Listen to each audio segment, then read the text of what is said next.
Yes, sir. And we back with the part 4 of the 12-part series. Die or Diet, the ultimate pork deception and other abomination. All glory to a higher. We gonna get right into it, family. Ain't gonna waste no time with this. Please take your notes, sit back, relax, send this to people in your family that's dealing with eating unhealthy, and let's see if those that have an ear can actually hear. Let's get it. We're going to get into clean and unclean. Genesis 7 and 2.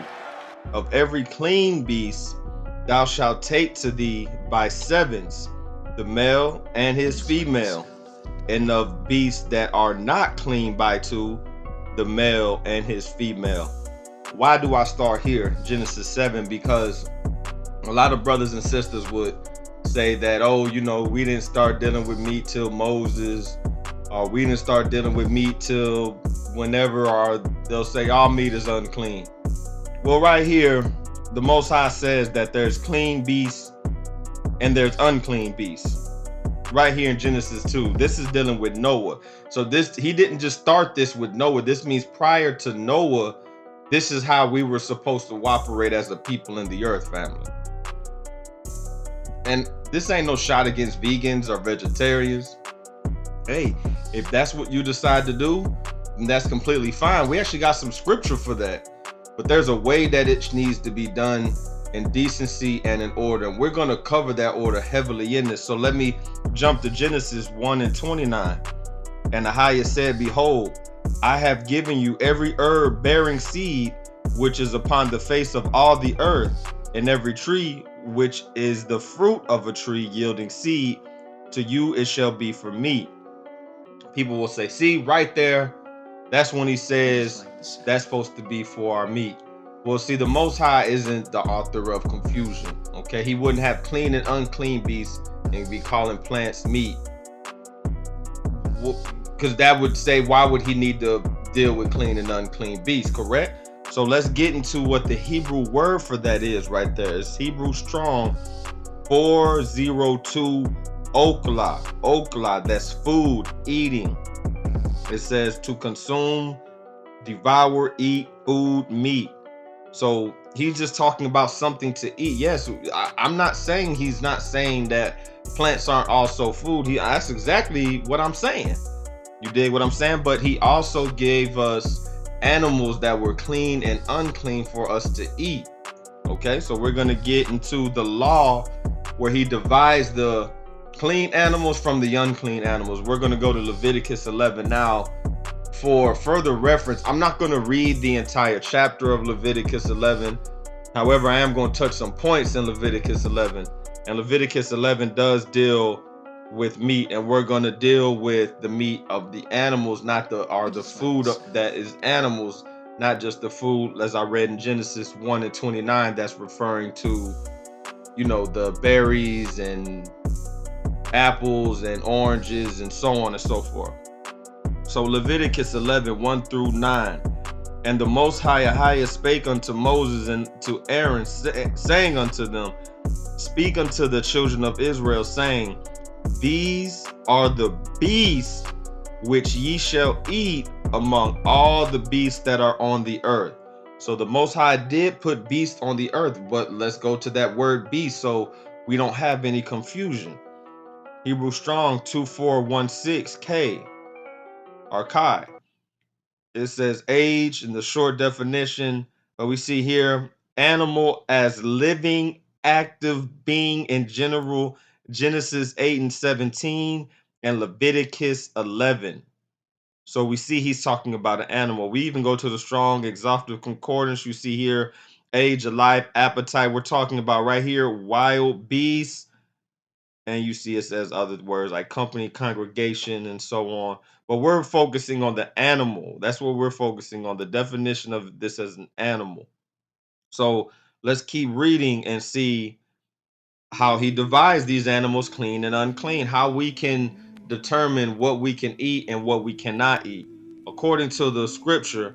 And we're going to go into why he made beasts clean and unclean as I continue in this lesson. Whatsoever parteth the hoof and is cloven footed and cheweth the cud among the beasts, that ye shall eat. So he gives us some references right here. It has to part the hoof, cloven footed, and cheweth the cud. Among those beasts shall we eat. Nevertheless, shall ye not eat of them that chew the cud, or of them that divide the hoof, as the camel, because he cheweth the cud, but divide not the hoof, he is unclean to you. So the camel does chew the cud, but he doesn't divide the hoof. So that would make the camel unclean. The same way a horse will be unclean. A horse is not a clean beast. As a matter of fact, the abomination of desolation was when the Greeks took over the temple and sacrificed horses and, wait for it, swine on the altar, family. You did what I'm saying?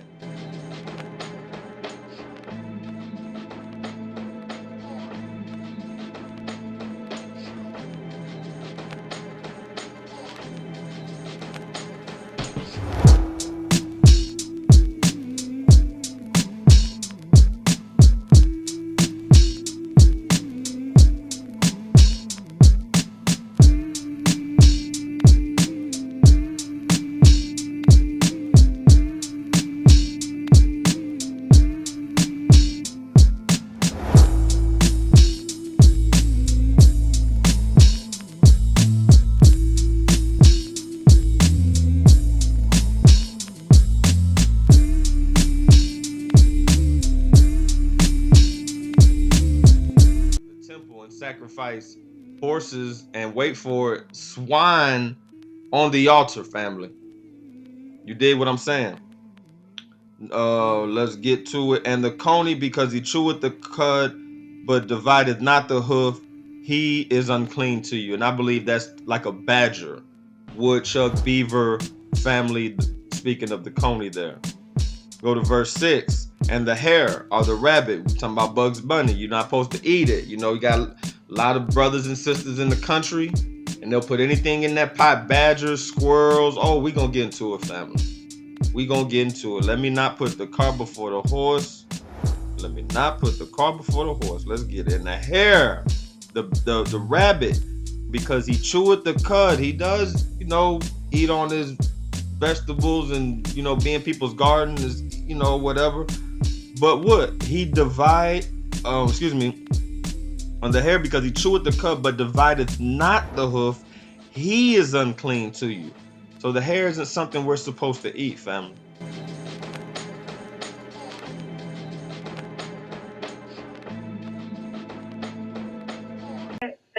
She was so happy. There was no better way to bring in her 60th birthday party. We had a great time. The food was delicious. We are so grateful. So thank you so much. You and your team did a bomb job. Okay, good deal, good deal. I was here when they loaded up the van and everything, and I wanted to make sure, I wanted to follow back up. But listen, I'm looking at the paperwork, and we had a little mishap, and I wanted to let you know that we're not going to charge you guys for the chicken because they made a mistake, and they put the wrong pan on the van, and I noticed that the chicken was actually still here, so we want to take that off, and that won't be on the invoice. So I'm taking the entire cost of the chicken will be completely taken out. Okay. Real quick, let's back up a bit because we had a lot of people at the party. We definitely had chicken. We had chicken. Yeah, I know you ordered some other chicken, but like I said, the guy put the wrong pan on the van. And actually the smothered chicken was actually still here. Here at the shop. So, like I said, we made a mistake. I'm gonna take it off, and that'll probably knock a couple $100 off of you all's price. Hold on, that's sir. So what are you saying? So what were we eating if it wasn't smothered chicken? What was it? Well, Miss Tammy, like I say, I got on this kid for making this mistake. I got on him real bad about it, putting the wrong pan on there. But like I say, what you guys had that was a chicken. What was it though? That's what I'm asking you. What was it? That was actually what he put on there by mistake, Miss Tammy. That was rabbit. What? Like and subscribe. serious right now? Are you out of your rabbit mind? Are you serious? You're calling me to tell me that your team put the wrong tray on the truck and then served it to my family? And you're trying to call me about $200? Are you serious? More than that? You owe me more than that. You don't know who the is allergic to that, and you're calling me about $200? Are you out of your mind? Well, I wanted to credit you all that. You know what I'm saying? No, it ain't gonna be no credit. It ain't gonna be no credit. It ain't no credit. You mean credit? Bridget could have died. My auntie could have died. Lucia. We got kids in there. Don't know our dietary needs. Are you crazy? Well, I mean, but you say you liked it though. It don't matter if I like it. I can fall out tonight. Stupid. Oh, I'm getting okay. a attorney. I'm done with this. This is stupid. And who the want to eat Bugs Bunny? Is that right to you? Huh? Are you stupid? I'm so annoyed right now. Seriously. We ain't no woods people. We ain't no country people. What's wrong with you? Okay, but y'all liked it though, right? No, but you gonna like my foot up your though. That's what you gonna like. I'm gonna be there later, because your is stupid. Your is stupid, my foot gonna be up your and your gonna be hopping around like a rabbit. The rabbit that you served me. Okay, let me ask you this here now. Miss Ava is your mama, right? What the my mama got to do with this rabbit? What she got to do with this? Okay.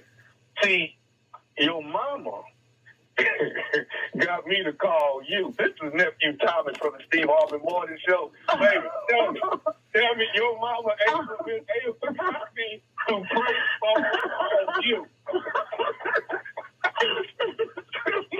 I am so sorry. Oh my God.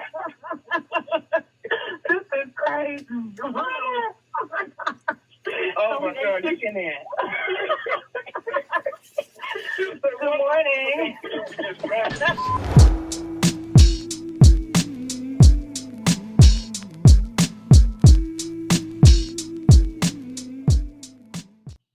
And number 7, there's going to be a big subject in this lesson. We're not going to go just into swine, but we're going to go into a lot of unclean foods that we eat.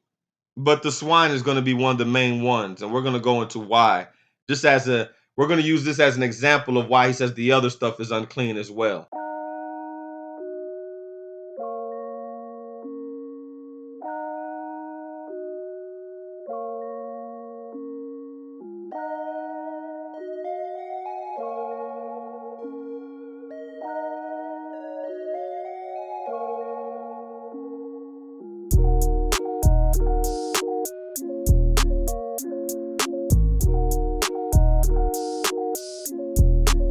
That is Luis and Miguel Echevarria. They got the biggest distribution setup from here to Houston, Tucson, all down that way. Look. You see that fat bastard, that's Nacho Contreras. He's got more cash than anybody in this place. He's a real hasa. You know what a hasa is? What do you say, hasa? It's a Yiddish word for pig. It's a guy, he wants more than what he needs. He don't fly straight.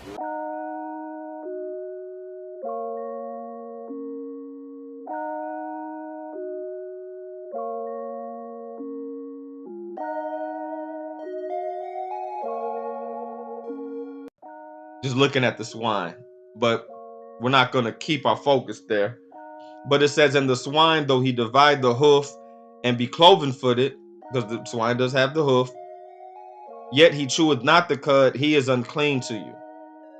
Of their flesh, that means your bacon, your pork chops, your rabbit stew, Elmer Fudd. Of their flesh shall ye not eat, and their carcass shall ye not touch. They are unclean to you. Okay, we're not even supposed to be dealing with them when they're dead, because I want to put this on a lot of my brothers' minds. When you buy those hairbrushes, a lot of those hairbrushes we get in stores like Walmart and HEB and Walgreens and Albertsons, depending where you live, they'll advertise it as it has boar hair. You know, so you're making yourself unclean unknowingly by buying those brushes. Years back, I bought me and my children all plastic. There's great plastic brushes you can get at those same stores. You just have to look at the labels, family. But yeah, you're not supposed to deal with those brushes because they are what? Unclean to you. Verse 9, these shall ye eat of all that are in the waters, whatsoever hath fins and scales in the waters and the seas and the rivers, them shall ye eat. I'm not going to read and go through all of it. He goes more into the birds, unclean and clean birds. Some of the unclean birds being like swans, duck. You're not supposed to be eating no duck. Other things that move in the water, alligator. Not supposed to be eating no alligator. All this stuff is unclean, family. All of it. Okay, we're gonna look into the word of the Most High and see why he said this. Okay, because there's always a rhyme. There's always a reason to his rhyme. So yeah, only scales and fins. Had people want to invite me out to fish fries or whatever, or whatever people may be having, and I tell them, because they know I follow the dietary laws the best of my ability. Because sometimes we gotta look at the labels, fam. They'll throw stuff in there, but they'll be like, man, is this clean? Is that clean? I'm like, it's easy with dealing with the water. It gotta have scales and fins. That's it. Anything else is unclean. And they call these other animals, bottom feeders for a reason. I couldn't find the pic, but my brother Ed had posted a while ago. They had 2 tanks. It was an experiment, and of course they scrubbed the internet of any truth, but it was 2 different tanks. One of the tanks had crab, lobster, all types of bottom feeding that people love to eat, and the other tank was just I think had fish or something like that in it.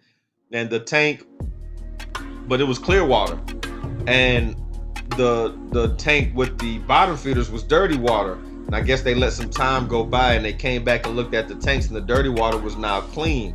But those animals are scavengers. They eat what falls on the bottom of the floor. They're basically the ocean's vultures. Like, you wouldn't eat a vulture because they eat unclean beasts. They have a stomach acid, and you might be wondering, like, well, dang, they're eating these beasts that's been out there and they're riding in the flesh and the bacteria. Actually, vultures have an acidic acid in their stomach that's rival to a car battery acid. I don't know if y'all ever dealt with car battery acid, but yeah, I've been sprayed with it before, and it literally just melted my clothes off. Thank the Most High had on, I was fully dressed, and I, messed around and dropped the battery. But man, that the acid sprayed me. It didn't hit me in the face. Praise him again, because man, I mean, it literally, I walked in the house and my clothes literally just fell off, family. You know what I'm saying? So that's what type of acid that these animals have. So we're not supposed to be dealing with it. You dig what I'm saying? So going back, dealing with the pork, I want y'all to look at this video. This is a hot dog. This is a regular pork hot dog. You notice most people have waken up and are looking at their diets, praises, because they see that they're trying to kill us through our diets. And we're going to get more into that. I don't want to put the cart before the horse with that. But I want y'all to watch this video I'm about to play of a hot dog, a pork hot dog, the kind we probably grew up eating. Now most of us eat the beef ones. But I want you to look at what's in this pork hot dog. And we're going to slow cook this thing. No pun intended. Check this out, fam.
So yeah, if y'all seen that, y'all seen them worms, y'all seen dead bugs in there, y'all seen all types of hairs and stuff, and that's what you're consuming when you eat those bacon strips, when you eat those bacon bits, those pork chops. I mean, working at restaurants, they order things called pork butt. They're literally eating the behind of a pig. A nice way to say it. And that's what that is, family. This is what they're eating. So I want to get more into it with this video. And you can look at many of these online. I've had people that done these experiments themselves. You can buy some pork chops. They're super cheap for a reason, because they're not good. Anything really super cheap ain't good for you. You can fill up your whole fridge for what, like $30? Like $30, you could fill up your whole fridge full of pork. But check this out. They poured Coke on pork, and y'all look at what came out of it.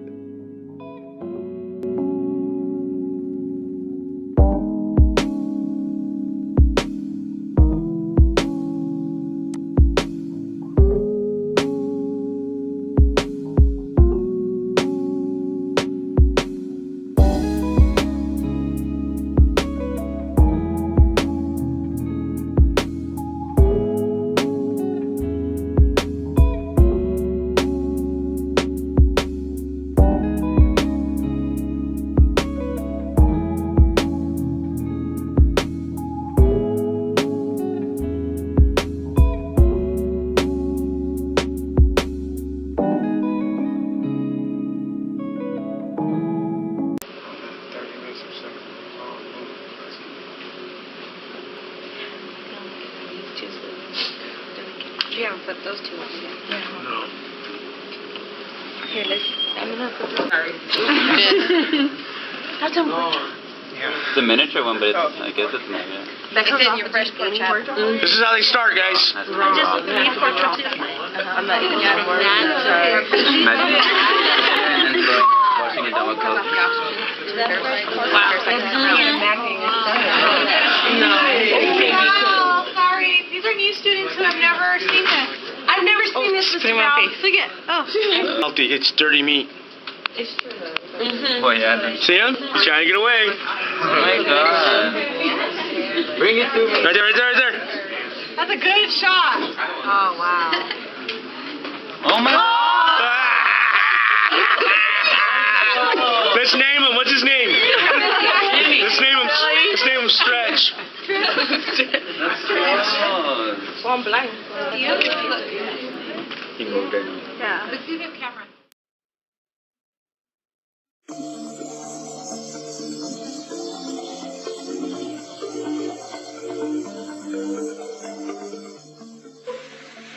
Are you making like a show for him? Are you like teaching him how to cook?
Un Baku será. ¿Dónde está Carlos Valero?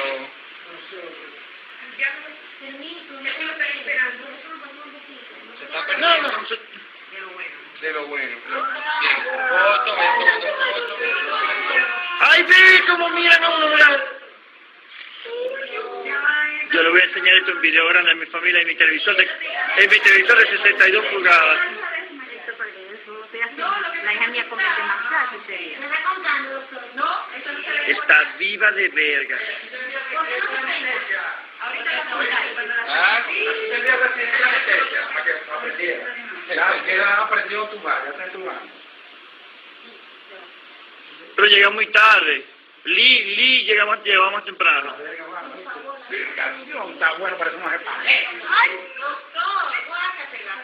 Acá, ¿dónde está el paquete? Yo no como espagueti, doctor, por eso lo estoy firmando. Si no, lo tuviera aquí. Ese muchachito de dónde es. ¡Dios! ¡Wow! Tengo una niña. ¿De dónde es ese muchachito? Tengo una niña. Hija de aquí. ¡Ay, mira cómo levanta la cabeza! ¡Ve! Aquí, no sé. ¡Padre! Parecen de esto pasta con huevo. ¡Ay, doctor! No diga eso. Están vivas, mira cómo se mueven. ¡Oh, my God! Esta es sumamente grande. Cuidado. Porque esta bicha se destruye, ¿no? Una niña de esa edad. Doctor, ¿qué pasa ahí? ¿Que no puede? Véanse la pasta de tomate.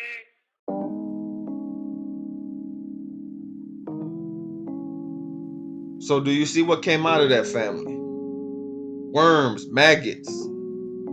Because the pig is unclean, the swine is unclean. And I shared this story before when I worked at Sears and I worked with some Muslim brothers. And this is one thing the Muslims have right.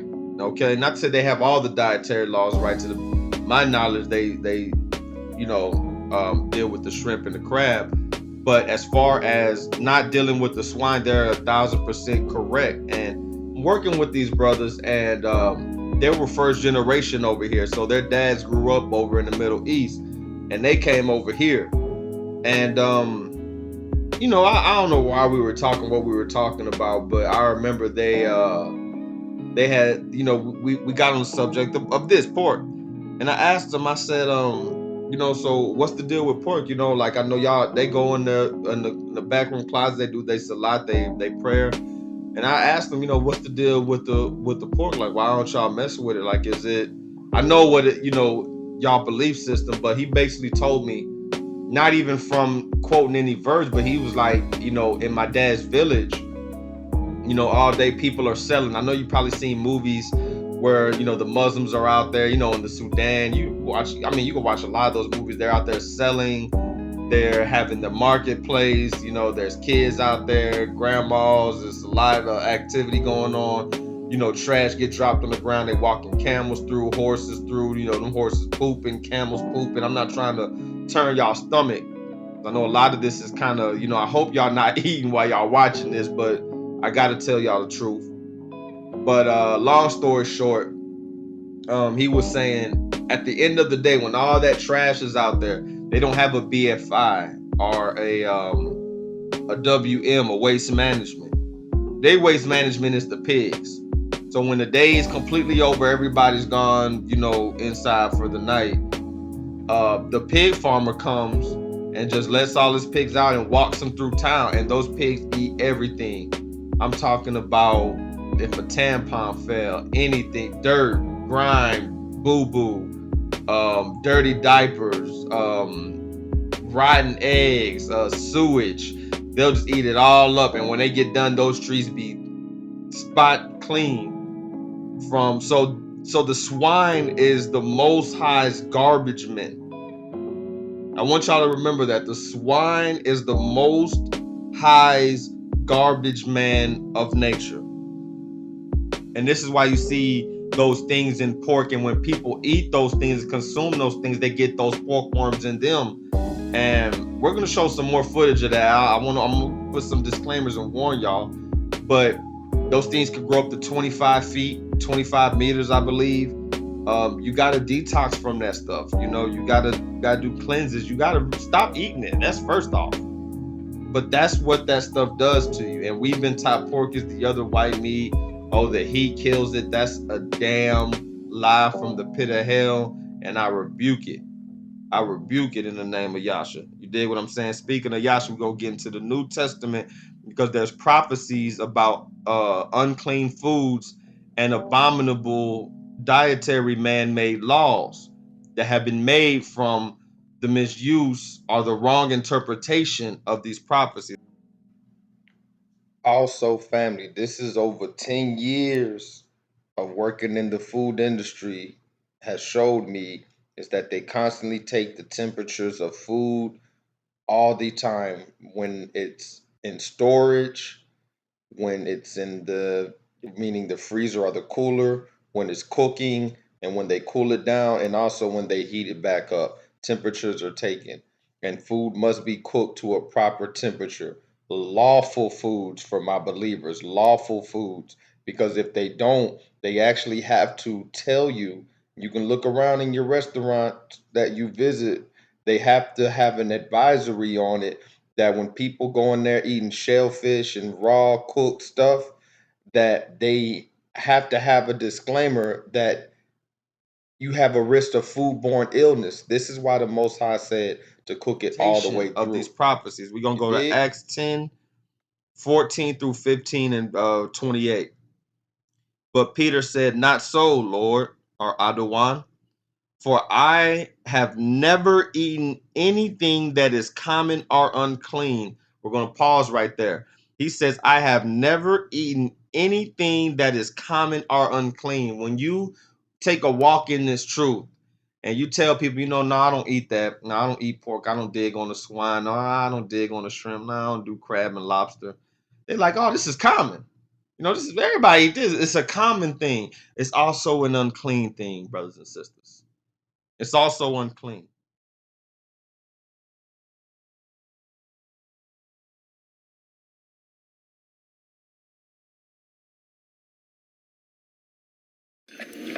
Want some bacon? No, man, I don't eat pork. Are you Jewish? No, I ain't Jewish. I just don't dig on swine, that's all. Why not? Pigs are filthy animals. I don't eat filthy animals. Yeah, but bacon tastes good. Pork chops taste good. Hey, sewer rat may taste like pumpkin pie, but I'd never know because I wouldn't eat the filthy motherfuckers. Pigs sleep and root and shit. That's a filthy animal. I ain't eat nothing ain't got sense enough to disregard its own feces. How about a dog? Dog eats his own feces. I don't eat dog either. Brothers and sisters. It's also unclean. Okay? So, and the voice spake unto him again. So this, before I read that, you see, this is after the death of Yahshua, our Christ. This is after the death of him, of our Messiah. He's still keeping the dietary laws. He's not eating unclean. This is Peter, who he said he built a rock on. He said, "On this rock I will build." Really, with a statement when Peter said he's the Son of the Most High, he said on that he's going to build. That's on that rock he's going to build up. He's still keeping the dietary laws, family. And the voice spake unto him again the second time, "What Ahiah hath cleansed, that call not thou uncommon." So the voice spake to him in a vision. He was having a vision on a roof to give you a precept of what was happening here. And the vision was a bunch of unclean animals on a blanket. And, the voice told him to eat. And it was like snakes and all types of rats and stuff like that. And he was like, that's when he said, no, I'm not eating that. I never ate anything common or unclean. So then the voice said the second time, "What the Most High hath cleansed, that call not thou uncommon." Okay, so I'm not going to read the whole story here, but the blanket was taken back up with the animals back into the heavens. That was a metaphor, though, family. Those animals weren't actual animals; they were a metaphor. Okay, I'm going to read. And he said unto them, "Ye know how that it is an unlawful thing that a man that is an Israelite to keep company or come unto one of another nation." So just like they had the no blacks allowed here, and I mean, you don't have to go back that many generations. I remember a time I used to go to my grandma's house in Alabama. We weren't allowed just to, you wouldn't see a black dude come in with a white girl holding hands. Like, it would turn heads, and I ain't that old, family. I ain't that old. This is maybe 20, 25 years ago. So this ain't back. We ain't got to go to great and grandpas and all that. I'm talking about 25 years ago When I was in Alabama, if I would have walked in or somebody would have walked in, it would have turned heads. You dig what I'm saying? So just like it wasn't lawful in this country at one time, it wasn't lawful in our area at one time, not due to them being of another nation, but the practices of that other nation. Because as you know, we did have laws for the strangers and the Gentiles, but those were the ones that were following the what?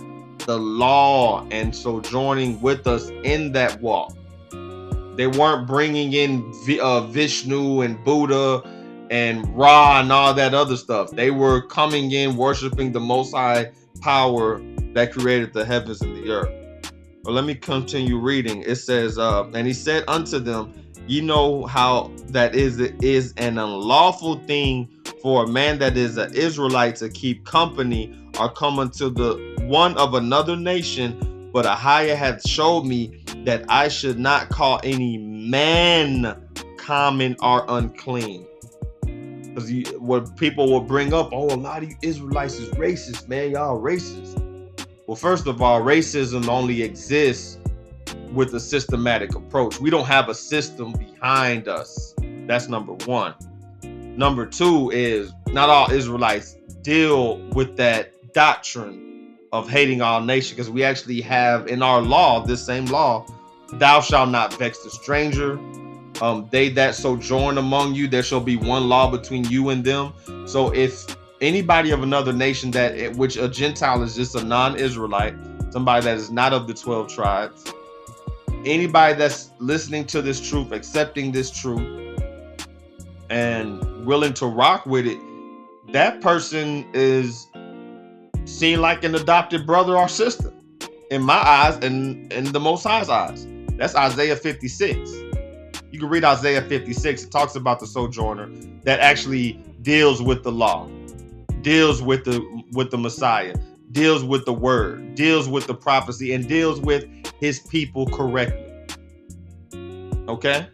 I'm not gonna go into that because that's a whole nother issue, but I'm just showing you here. It's saying he should not call any man common or unclean.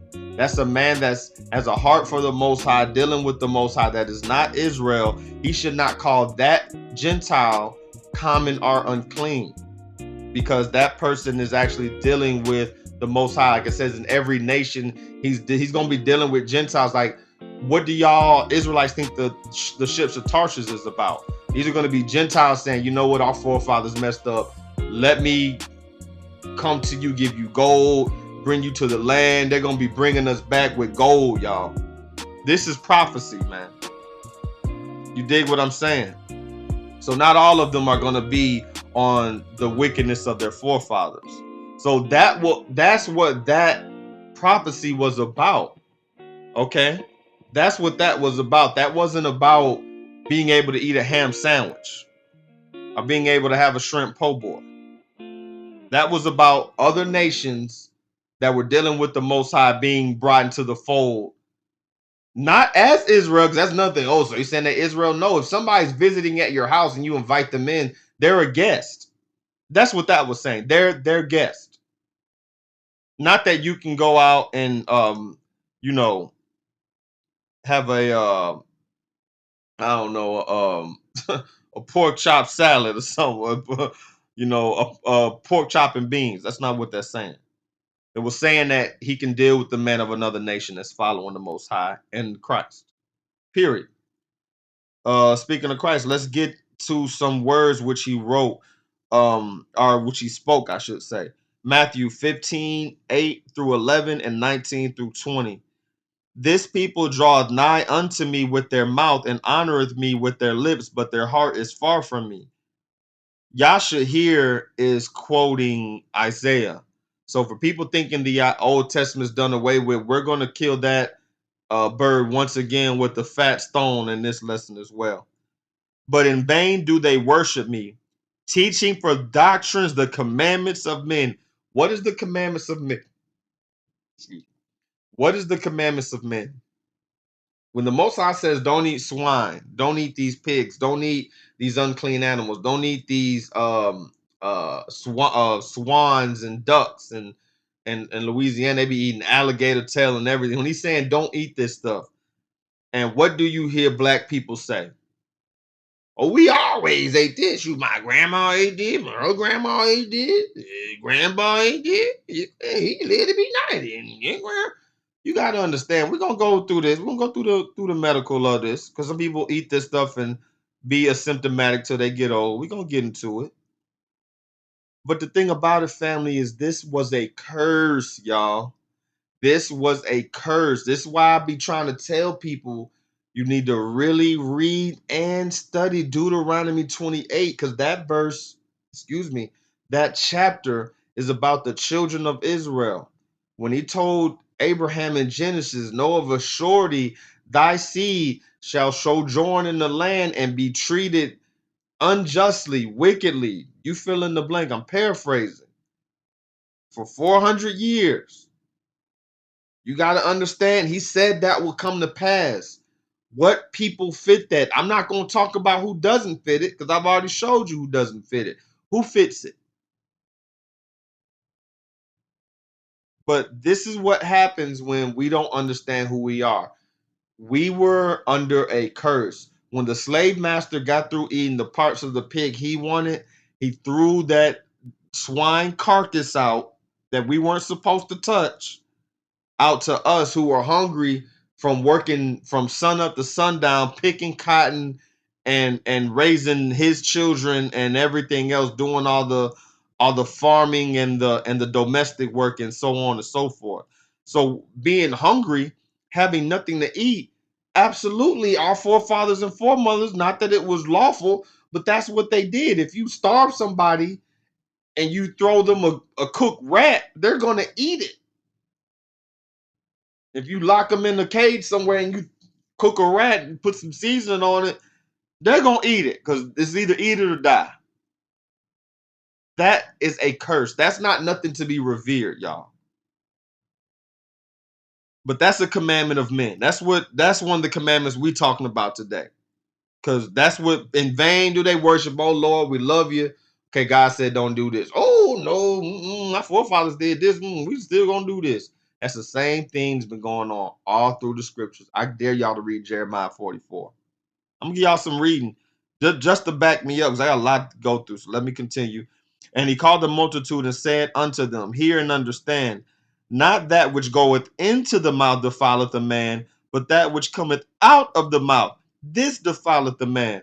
And I'm reading scriptures I used to use when I professed to be a Christian, that I would use as an excuse to eat whatever I wanted. Shrimp po' boys and, bacon cheeseburgers with, pork bacon, not beef bacon or any, other bacon. And I would use these verses, and a brother brought something to me. He was like, it's funny when he says, not that which goeth into the mouth defileth the man. That's all talking about food. So it's saying you can eat whatever you want as long as you speak right, because it talks about that which cometh out of the mouth, this defileth the man.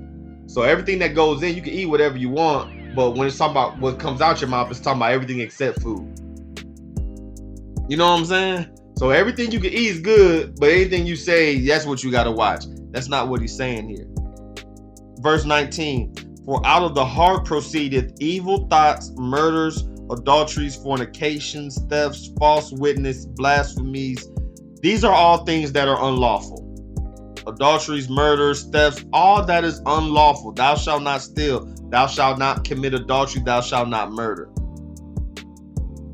It said, these are the things which defile a man. But here he says in verse 20, but to eat with unwashed hands defileth not a man. Because in this verse, the Pharisees were getting on Yasha and his disciples because they were eating without washing their hands.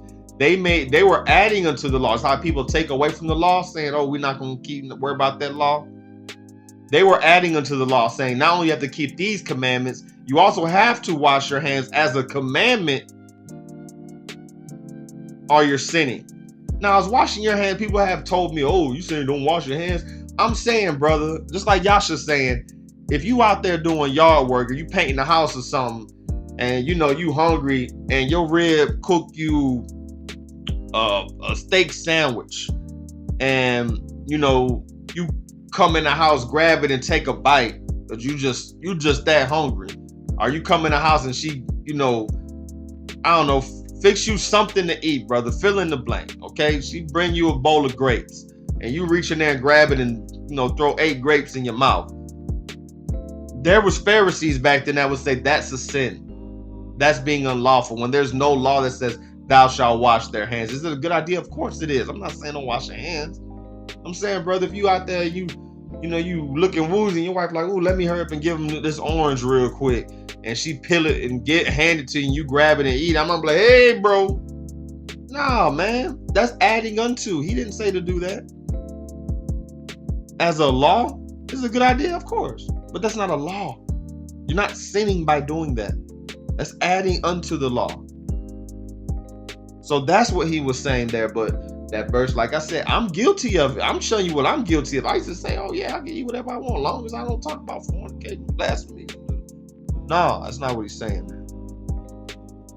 He's saying to eat with unwashed hands is not a sin. And stop following the commandments of men. That includes taking away from the law as well as adding unto it, family.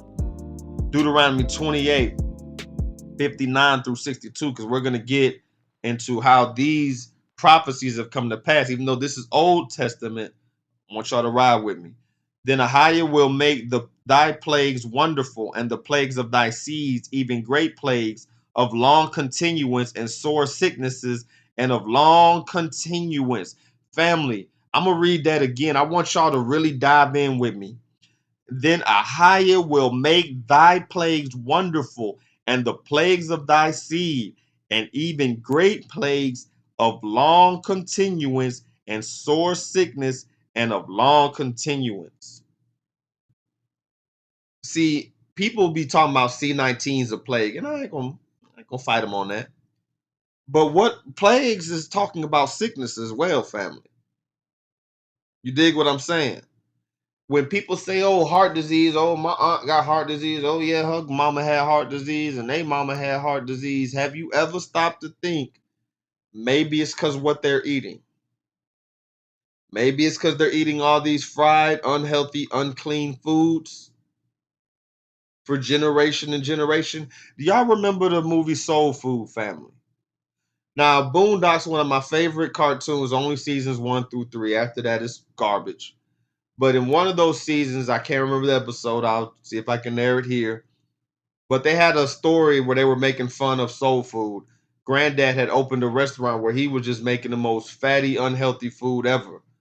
And Yui had a breakdown about Soul Food, the movie. Knew it. Just what joy do you get out of trying to crush all of my dreams, Huey? Do you know how long I wanted to own my own restaurant? 3 weeks at Sunday dinner. That was the first time you mentioned it. And you only started doing the stupid Sunday dinner thing because you saw Soul Food on cable. We're gonna pause this for the benefit of all y'all who never saw Soul Food. Soul Food is a movie about a big, humongous black grandmother, aptly named Big Mama.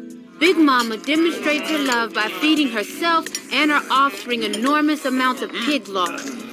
Then, get this, Big Mama's arteries are so clogged, they gotta amputate her arm. It was her leg. Right, okay, whatever, leg. Then, she dies of a heart attack. Or another stroke, or something. God called her home. And what does the family do after she dies? They get together for a Sunday dinner and eat the same food that just killed Big Mama. The same food. They didn't learn a lesson. Nobody went on a diet, and that's the end of the movie. Sunday dinners was my idea. And as you see in that breakdown, he basically he opened my eyes. I'm like, wow, that's facts. They didn't learn any. The reason they had to cut off her leg and she's laying in the hospital bed was because she was eating unclean and unhealthy, family. All that soul food, and I ain't gonna say all of it. Much of that soul food is stuff we shouldn't even be ingesting. Yes, some of our family lived long eating it, but that was only by the grace of the Most High. He does wink at ignorance, family, but there's also a time when he requires all men to repent and seek the kingdom, family. So these plagues, oh yeah, these sicknesses, oh yeah, this has been going on for a long time, of long continuance and sore sicknesses and of long continuance. Oh yeah, my grandma, her grandma, and my daddy and his daddy. They all went through it. They all had heart disease. It just run in the family. No. Nobody runs in your family. Nobody exercises. You might have a few cousins in my lion family. Let's keep moving. Moreover, he will bring upon ye all the diseases of Egypt, which thou was afraid of, and they shall cleave unto thee. When you look at heart disease, when you look at hypertension, Bernie Mac used to make jokes just like Red Fox grabbing his chest. That's because we eating unhealthy, family. We as black people lead in all of that. We lead in you look at the disease, we lead in it. Because we, like it says in Deuteronomy 28, we forsook the law. Also, every sickness, he says it right here. Every sickness and every plague which is not written in the book of this law, them will the Most High bring upon thee until thou be destroyed. We are destroying ourselves. Because we're not dealing with the law. We're not dealing with the word. Y'all should never came and did away with anything the Most High said. He came and spoke what the Most High said. He quoted the prophets and the law. All through in the New Testament. I'm going to get into that too. And ye shall be left few in number, whereas ye were as the stars of heaven for multitude, because thou would not obey the voice of the Most High thy power. You would not obey a highest voice. You wanted to eat what you wanted to eat. You wanted to do what you wanted to do. You wanted to make your own righteousness your own righteousness. This is what we have done, family. And yes, it does matter. Oh, well, why is it die? It matters. And we're going to keep going and show you why it matters. Check this video out right here. Viewer discretion advised. These are parasites in the stomach, family. This is where getting all them unclean foods I've been listing, this is where it gets you. This is where it ends up, right here. Right here. And not just in your stomach, that also ends up in your brain. And excuse me if I sound passionate speaking about this. I have watched family member after family member, some of my most beloved family members, fall to this. And I couldn't understand it because I'm like, I thought they was healthy. I thought they was good. But you got to think about the surgeries that we need when we're older. They never tell us this when we're young and vibrant or when we're operating. Like in that Coke and Pork video, did you notice that was a medical school that they was learning that stuff? But what they don't tell us to stop eating stuff until we're 65, 70, over the hill and going down. That's when it starts to take effect. It's a slow kill, family. Not everything kills you the next week. It's a slow kill. So check out these brain worms, because it also goes into your brain. I had somebody dealt with these symptoms, and they dealing with that swine and other unclean foods, and rest their soul. This is what happened. They experienced these symptoms they're about to go over in this video. Y'all check this out.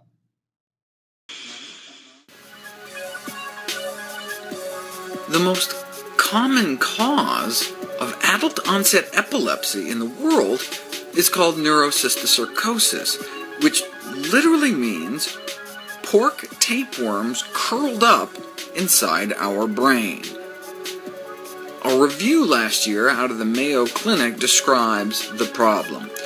Cysticerci, meaning the pork tapeworm larvae, create cavities in the human brain and other body tissue where their tiny bodies grow sometimes into tapeworms 2 to 7 meters in length and can live up to 25 years in the human body. 7 meters means 23 feet long. On MRI, so-called wormholes appear. On CT scan, there can be so many in the brain at one time, it can appear similar to a starry sky. Each star is a fluid-filled cyst with the beginning of a living, growing tapeworm inside. This is what they look like on autopsy. This is what their face looks like. They have these rings of hooks to grab onto our brain tissue. Earlier this year, a review was published by the CDC on the public health implications of cysticercosis acquired in the United States. Pork tapeworms on the brain has emerged as a cause of severe neurologic disease in the United States. Even after pork tapeworm larvae infect our brain, some people remain asymptomatic their entire lives, while others can go for years without symptoms and then suddenly become very ill with seizures, headaches, and other focal neurological deficits as the larvae multiply within the nervous system and other tissues and can cause sudden death just due to the pressure buildup in the brain. So as I've been saying, 80% of your immune system is in your gut. It's in your stomach. This is why most medicines are taken by mouth. 80%. So what happens when you put something filthy and unclean in that 80%? Leave that to your understanding. Knowing what the answer is, ask about why they aren't supposed to eat pork, eat of the pig. And so Malcolm explains. Take a look. Considering today's standards of raising animals, of curing meats, I don't fully understand this as I think I should, the restriction that we have on pork. Sister. All right, I'll explain it to you. No, I'll do even better than that. I'll show you, but this is purely in the interest of science, you understand. Here we have the eastern mole and the brown rat. Yeah, it's my old friend, the aardvark. And here we have the bush pig, as it says, closely related to the domestic pig. Now, do you know why Mr. Muhammad teaches us not to eat from the pig? Well, the pig contains certain disease-causing organisms. Right. Right, you're exactly right. Now, that's the physical aspect. There's also the mental or psychological aspects, and there's the spiritual reasons why we're not supposed to eat of the pig. Look at the characteristics of a pig. He's sloppy, he's greedy like a pig, isn't that what they say? They also say you are what you eat. So what we put into our mouths affects our minds and our heart. We don't aspect or a spiritual standpoint. The Bible and the Quran teaches us that it is divinely forbidden for us to eat of any pig. In various chapters in the Bible and the Quran, it talks about this. So from a physical standpoint, from a mental or a psychological standpoint, from a spiritual standpoint, we don't want anything to do with this animal. The question is, how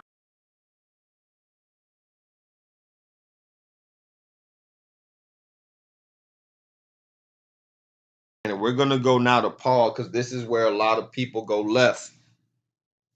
Okay, because they don't read Paul in context.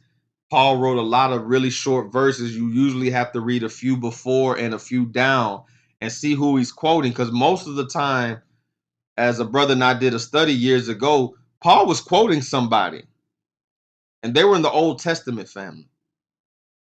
But that's a lesson for a whole nother time. Let's get it. 1 Timothy 4:1-4. And this is for some of these overzealous vegans as well. Now the Spirit speaketh expressly that in the latter times some shall depart from the faith, giving heed to seducing spirits and doctrines of devils. When he says seducing spirits and doctrines of devils, this is talking about the doctrine of Satan. This is why this whole thing is talking about the quote-unquote devils in the details. This is why, don't you have to worry about what you eat. Just keep doing what you're doing. Then you got other people that go the other route and make things that are clean unclean. You dig what I'm saying? Because he said this is a doctrine of devils. Let's see when they try to make something clean unclean. Speaking lies and hypocrisy, having their conscience seared with a hot iron, forbidding to marry, like the Catholic Church won't let these priests marry, right? And the second part here, and commanding to abstain from meats which Ahia had created to be received with thanksgiving of them which believe and know the truth. When it says thanksgiving, it's not talking about thanks killing the holiday. It's talking about to receive with thankfulness of them which what? believe and know the truth. Know the truth about what? The truth about the law, for his law is true. His word is true. Yahshua didn't contradict the law. He stood for it. We're gonna go more in it. Because this is how the world is gonna be judged. We're gonna go more in it. Because they're commanding to abstain from meats which Ahaya created to be received. You got people saying all meat is unclean. That is a doctrine of devils. You need to repent. Repent. For it's too late, man. But you know, many of you ain't, because what? Your conscience is seared with a hot iron. You know, if you ever iron clothes, I had an aunt that used to be a seamstress. Once you burn something with that iron, you might as well throw it out. It's done. You can't wash that out. You can't bleach that out. It's done. Some of y'all are done. But it says here, for every creature of the Most High is good, and nothing to be refused if it be received with thanksgiving.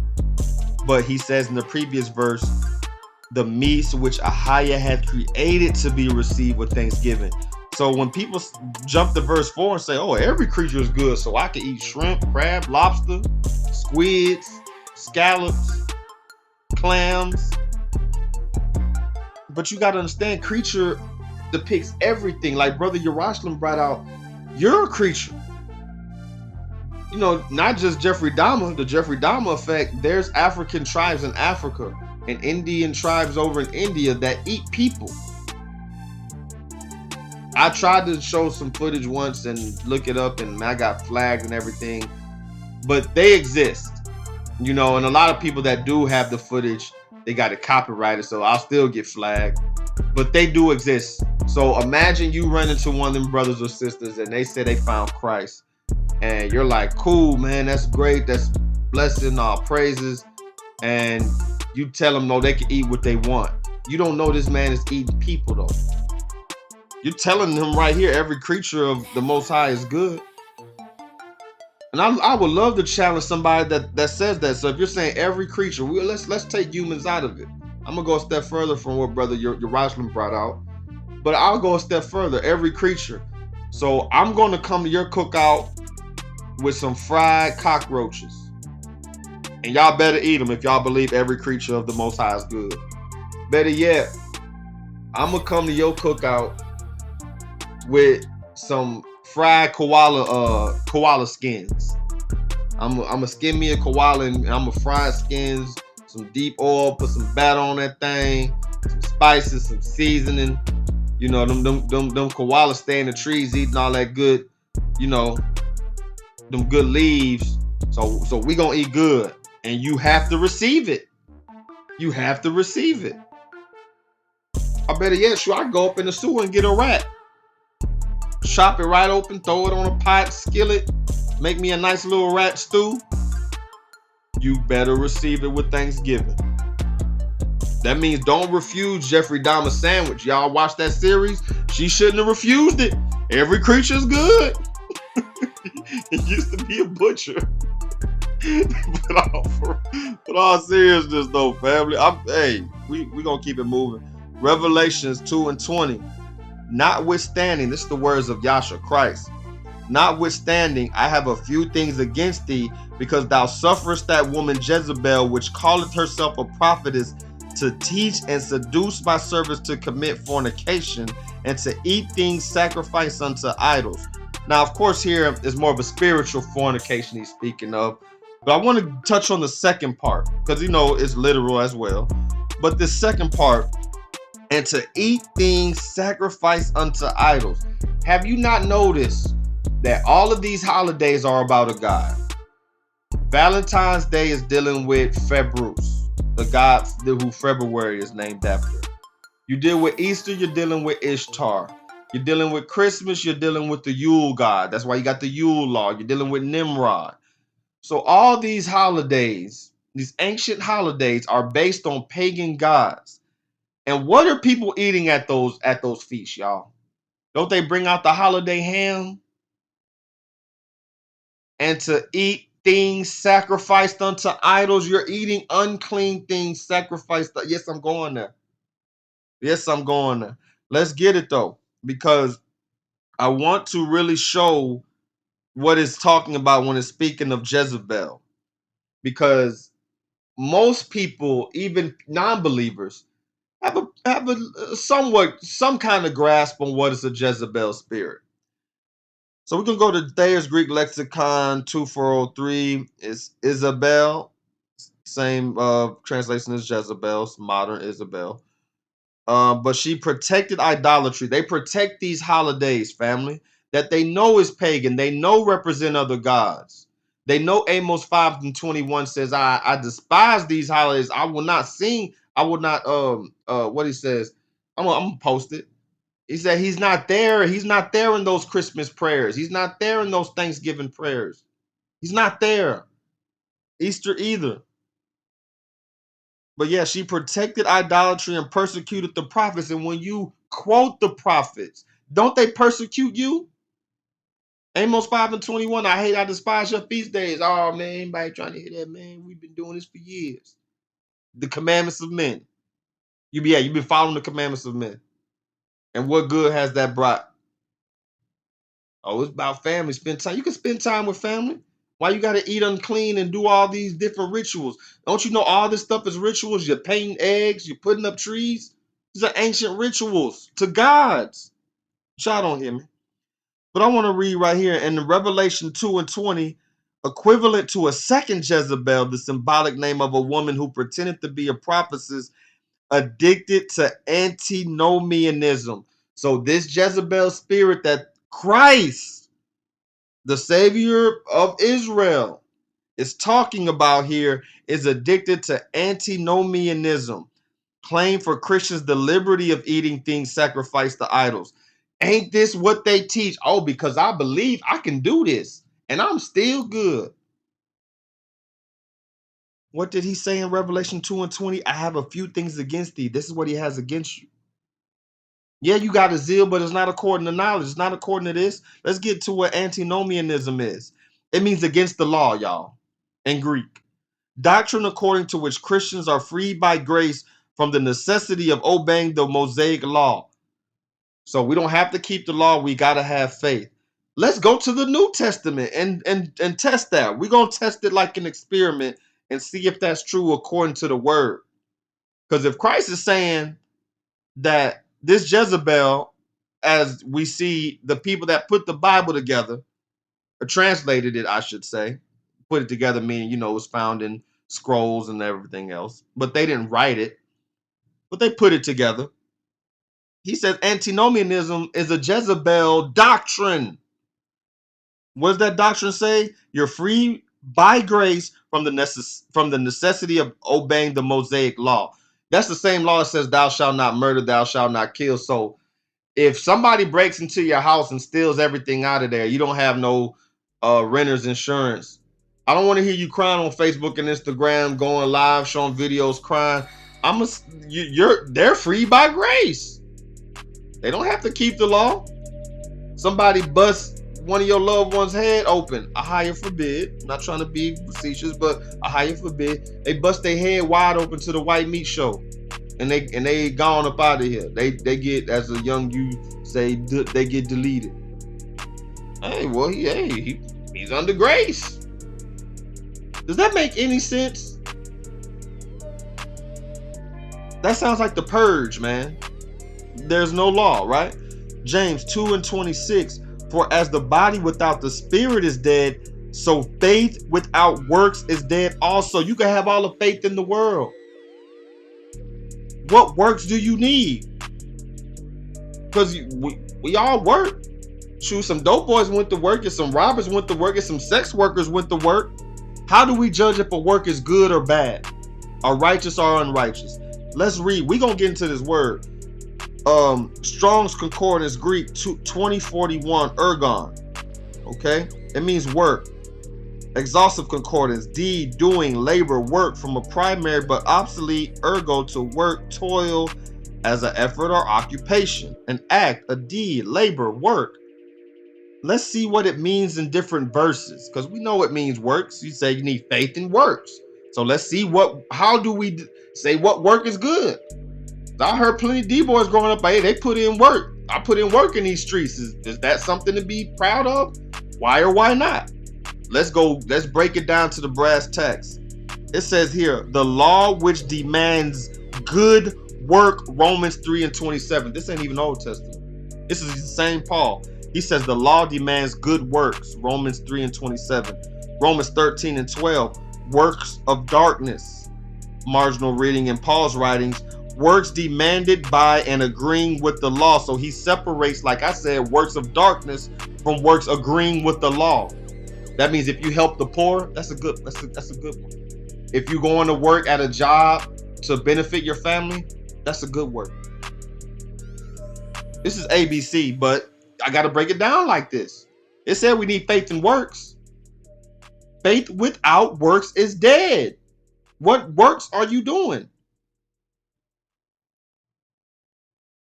Revelations 22:12, the course of action demanded by the law, Romans 2:15. I'm not even going Old Testament. This isn't legalism. This is righteousness. Revelation 22:12, and behold, I come quickly, and my reward is with me. That's the reward of the kingdom. Everybody want to make it to the kingdom, right? To give every man according as his work shall be. So how is you out here breaking the law, preaching it's okay to break the law, and then talking about that's a righteous work because I got faith? That sounds incredibly crazy. Romans 2:15, which shew the work of the law written in their hearts, their conscience also bearing witness, because you consciously know this. Why do you consciously know this? Everybody in the sound of my voice, because every knee gonna bow. Your knee is gonna bow when the Messiah, the King, returns. So you know this is the truth. You're gonna be forced to acknowledge it, or you're gonna turn to it and acknowledge it on your own volition. The choice is yours. And it says, in their thoughts, the mean while accusing or else excusing one another. So yeah. So we're going to go more into the misunderstandings of Paul here. 1 Corinthians 10:7, 25, and 28. Neither be ye idolaters, as were some of them, and as it is written, the people sat down to eat and drink and rose up to play. So don't be idolaters. You know, people doing these idolatrous holidays, sitting down to eat and drink, raise up to play, right? Whatsoever is sold in the shambles, that eat, asking no question for conscience sake. He's not talking about eating whatever. He's not talking about eating squirrel butts, okay? He's talking about eating, like he said back in Timothy, things that the Most High ordained us to eat. Clean foods. Okay? He says, but if any man say to you, this is offered in sacrifice unto idols, eat not for his sake that shewed it, and for conscience sake. For the earth is the Most High's, and the fullness thereof. So he's saying, if somebody told you, hey, I chopped up this meat to Vishnu, or I chopped up this meat to Ra, you're not supposed to deal with that, because now you know that's what they're doing. Like I told sisters that go and get their nails done, start getting your nails done by a sister in your area if you can. Why you say that? Well, have you noticed these other nations cling unto their gods? Like I said, what nation has dropped their God? But Israel has forsaken me. That's what the Most High says. Why? You go into Chinese shops today, they got a Buddha with incense in the corner. Have y'all noticed that, sisters? That's because they're honoring their God. You dig what I'm saying? And guess what their prayers to that God is for? For your money.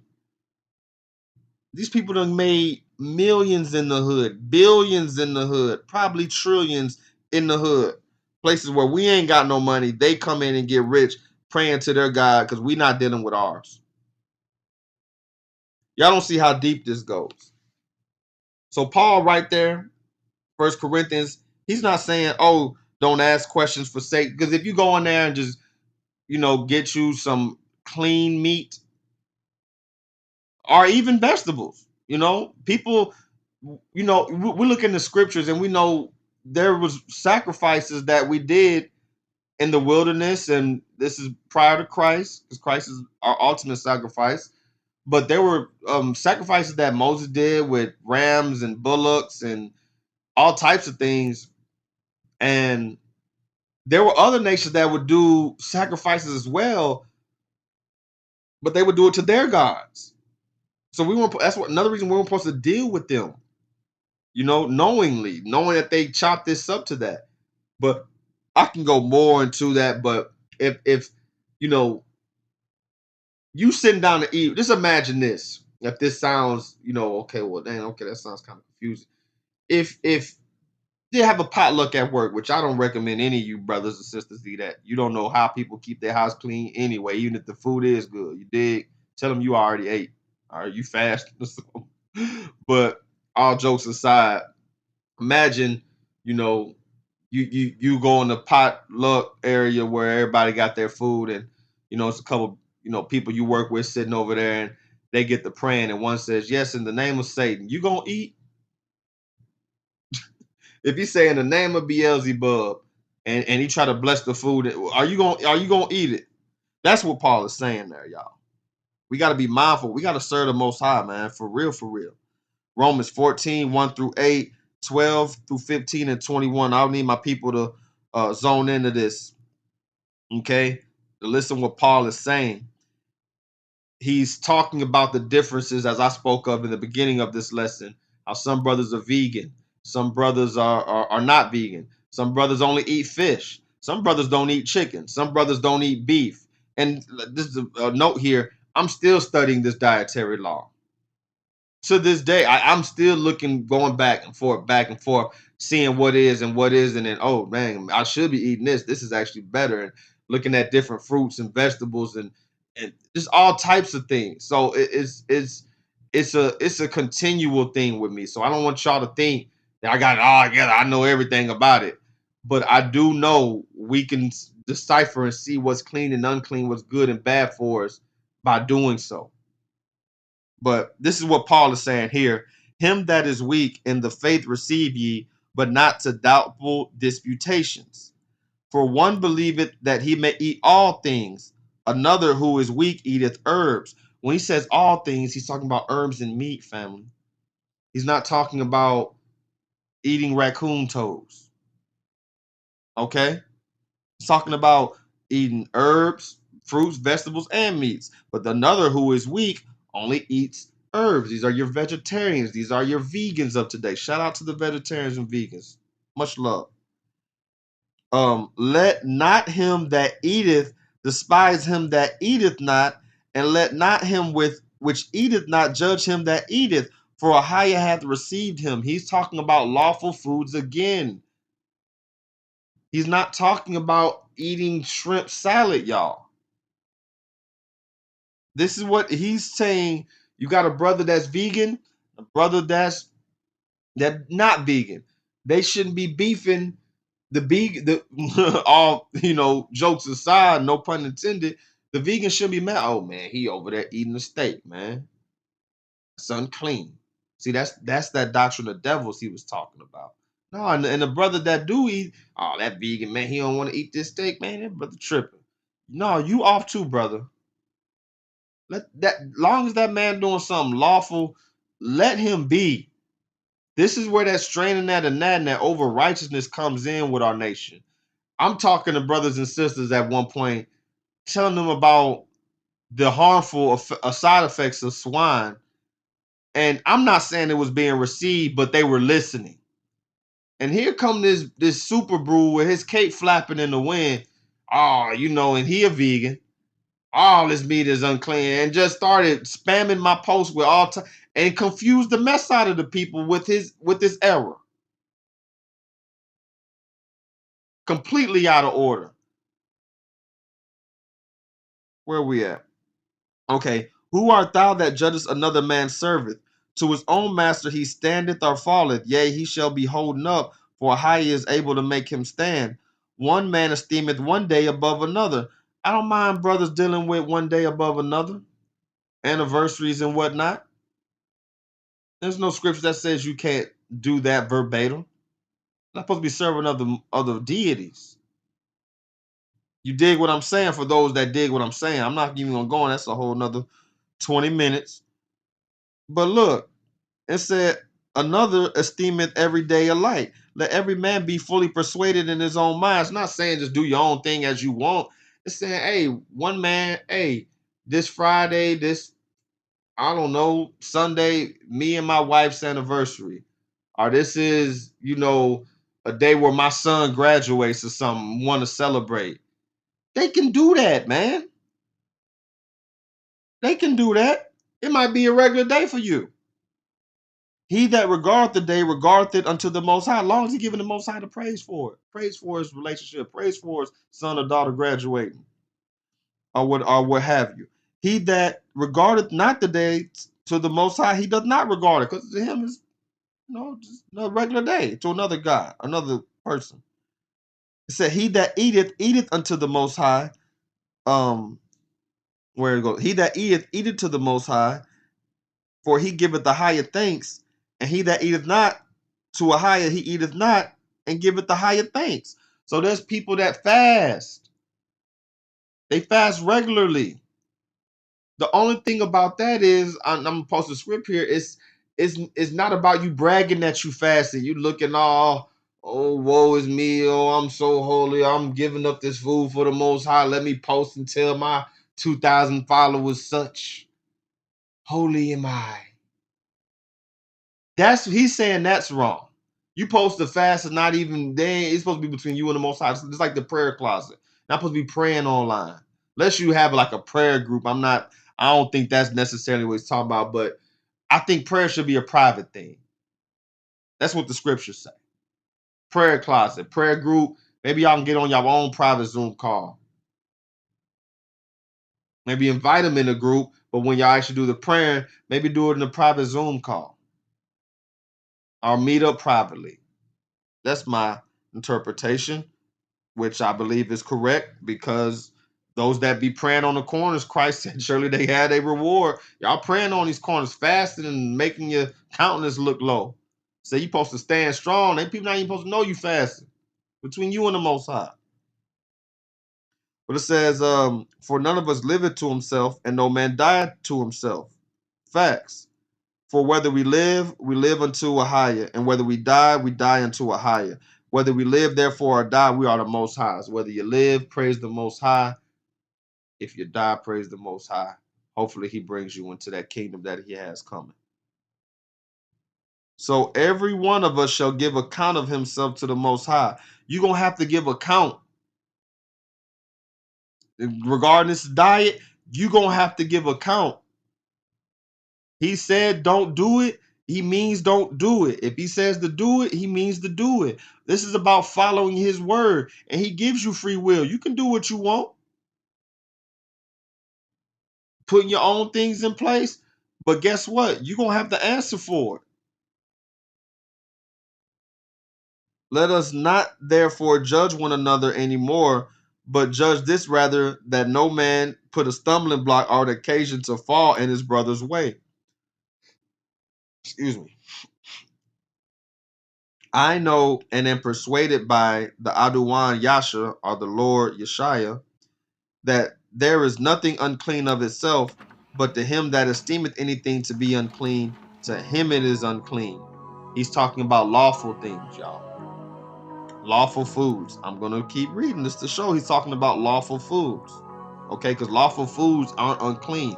Like the vegan that don't want to eat meat, he should be saying the meat is unclean. It's just unclean to him, quote unquote, in a sense, because he wants to follow the vegan path. That's what Paul's saying. But if thy brother be grieved with meat, now walkest thou not charitably. Destroy him not with thy meat, for whom Yasha died. So that's saying, if you know your brother don't eat something, don't offend the man and bring it out to him. Even in this truth, when they see we really walking in this light, your family stop bringing you pork, right? When they bring you a plate, when hey, we barbecue, because they know you don't eat that. That's what Paul's saying here. They shouldn't be eating it either, though. That's the side I'm trying to get on. Move on. What's that, barbecue? Yeah. I know you ain't bring me no swine, did you? Nah. Miss Baker told me to bring you a plate. Decide. I'm trying to get on. Move on. It is good neither to eat flesh nor to drink wine nor anything whereby thy brother stumbleth or is offended or made weak.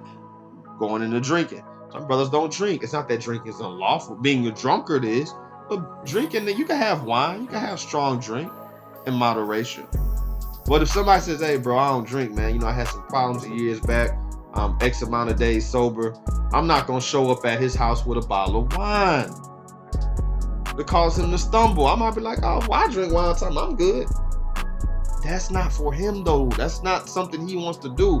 So if I bring that wine over there and he like, you know what, I'll take a sip, and this brother start getting drunk and lose his job and cheat on his wife, I have to take some of that with me because I made this brother stumble. This is the spiritual side of it, family. But let's get back into the lawful spiritual side that's going to turn into prophecy. There's some prophecies in the Old Testament that ain't came to pass yet. We gonna get it. Let me finish this thing out. Prophecy of unclean eating. This is the Old Testament. Isaiah 65:2, 4 through 7, and 11 through 12.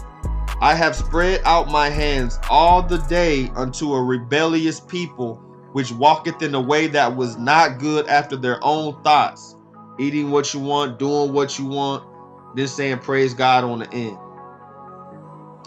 which remain among the graves and lodge in monuments, which eat swine's flesh, because the swine eats death.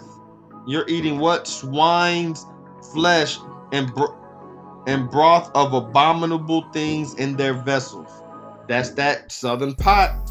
Throwing in rats in there and possums. These dudes be. Have y'all ever seen a possum?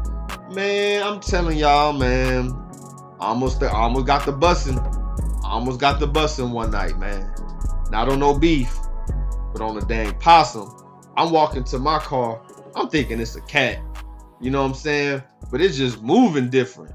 You know what I'm saying? I've been around plenty of street cats, alley cats. They be real swift, and thing was moving different. It was kind of, walking with a bounce, man. It was a big old possum right on the fence, man. Hey, my eyes was on that thing till it went out of sight, and that thing was moving like nothing. I'm telling you, in the wilderness, we gonna have to learn to set some traps, baby, because one of them things roll up on me. Woo! Hey, so when we go back home, we don't even want to see y'all. We need our space. We don't want to see y'all on our space. Hey, there's a puppy behind you, man. That ain't no damn puppy.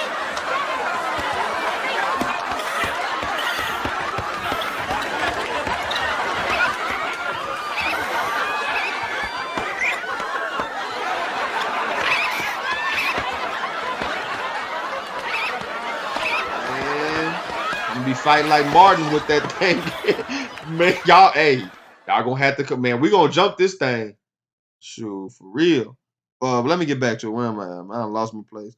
But it says, and broth of abominable things in their vessel. So they put that possum in there, they putting that squirrel in there, raccoons in there, they putting rabbits in there, of course, pork, eating all this abominable stuff in these backwoods. And man, that stuff ain't for eating, man. I don't even care if you go to the nice fancy restaurant eating the lobster and the shrimp and all that, the gumbo. Shout out to my brothers and sisters from Louisiana, man. It's some brothers and sisters that make some lawful gumbo, man. You need to holler at them. They few and hard to find, but they'll get you right. We still do seasoning, and that's the thing too. People act like when you keeping the dietary law like it's something bad, even before the truth. All praises for to the Most High for my mother, get into her walk. We had a talk, and she was like, and it was a time I remember when I was young. My mom wouldn't eat red meat. She wouldn't eat pork. I think she only ate like fish, and baked chicken, stuff like that, and like the lean cuisines, family. And my mama was fit, and I remember, and she told me, she said, yeah, she had people around her, loved ones that would make fun of her because they eating crab, lobster, po' boys, all type of stuff. And she said she kind of let them kind of influence her, I guess the peer pressure to kind of eat what they was eating.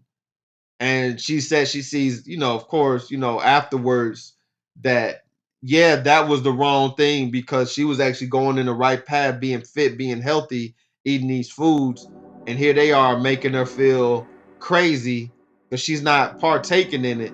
You know what I'm saying? But now she's back on her thing, where she's been for a while now.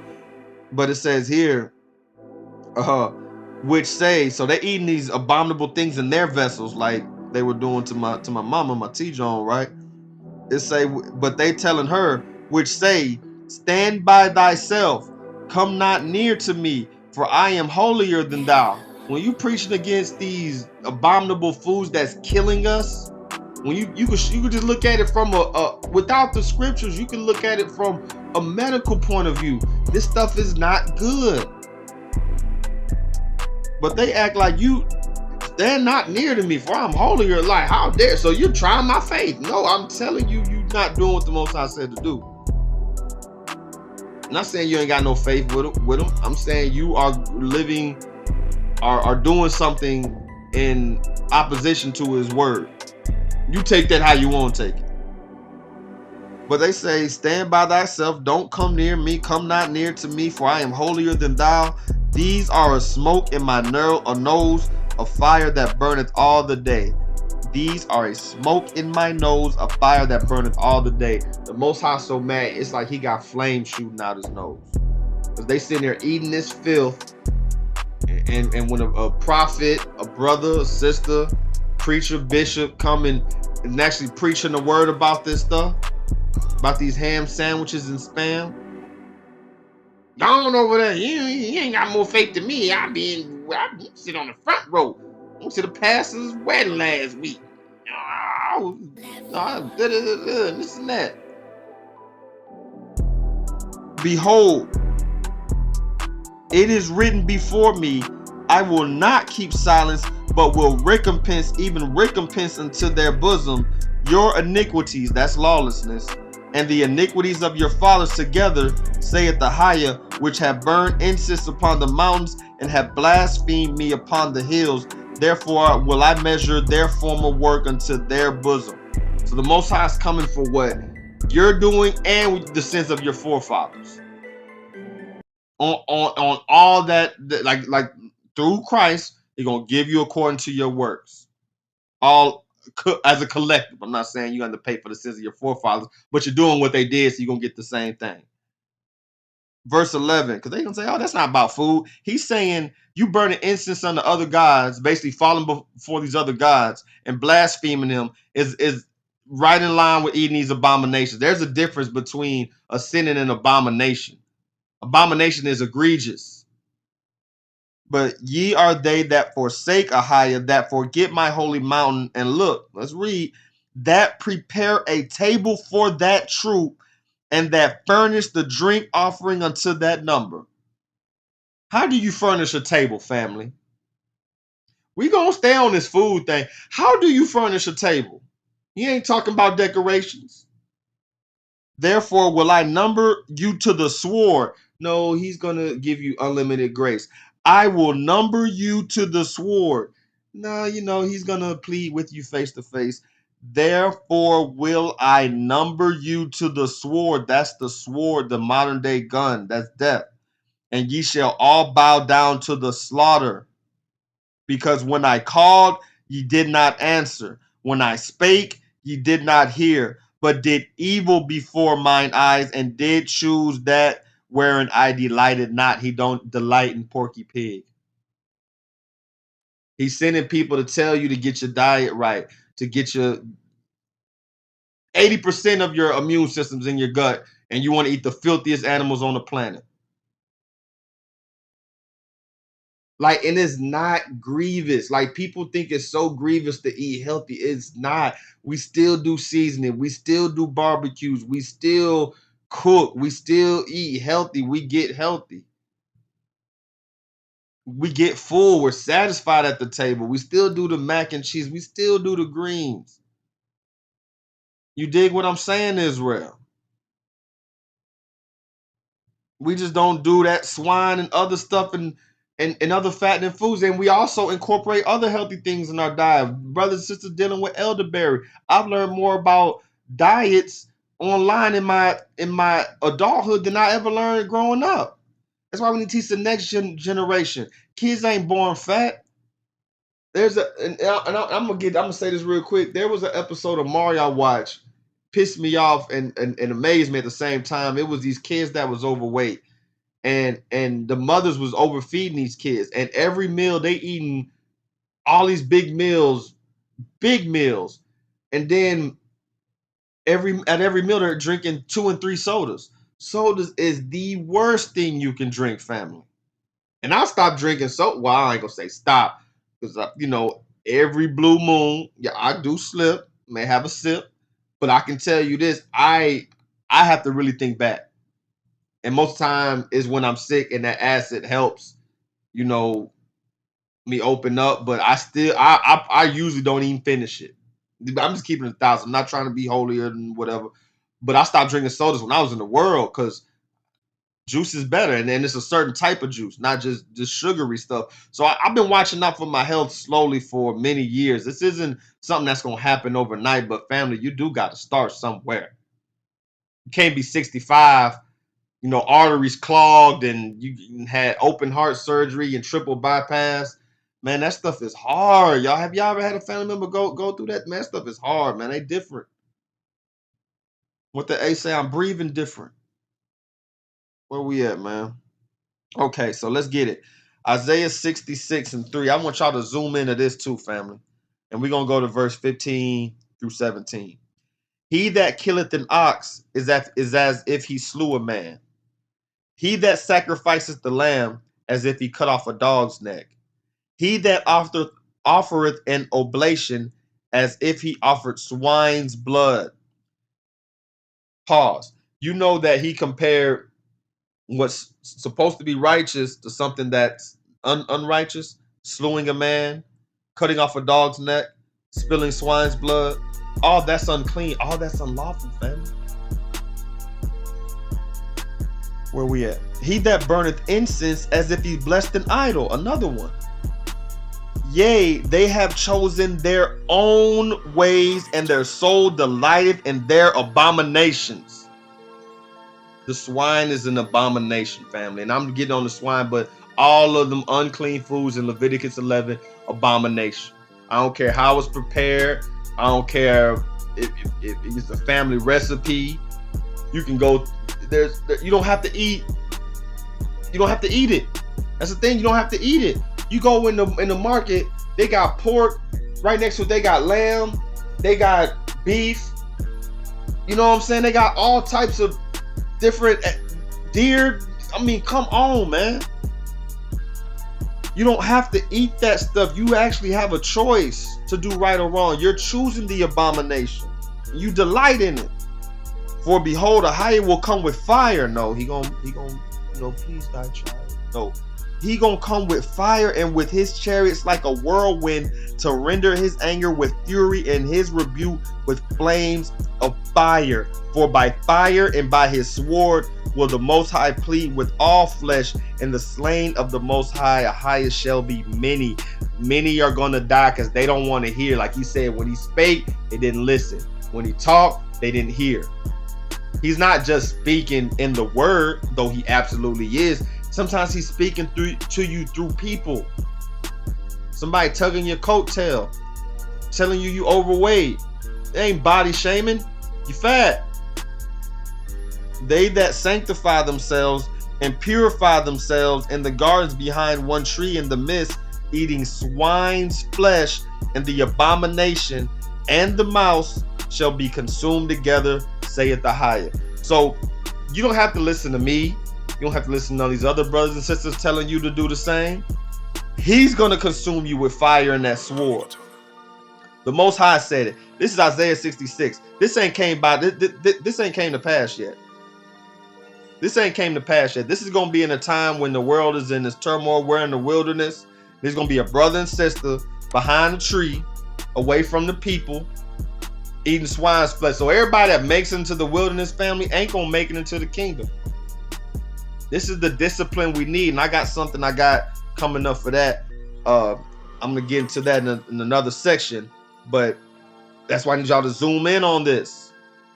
Your diet is important. This is why, I mean, he screamed when he seen die and yelled when he seen diet.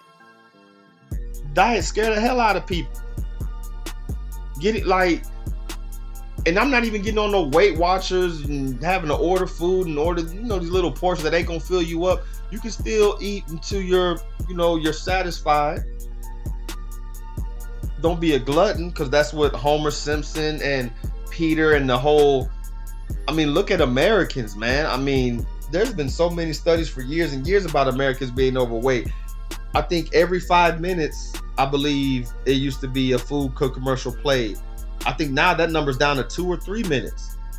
You get on YouTube, you click on the video, you gonna see food advertisements. You watch TV, you sure gonna see them.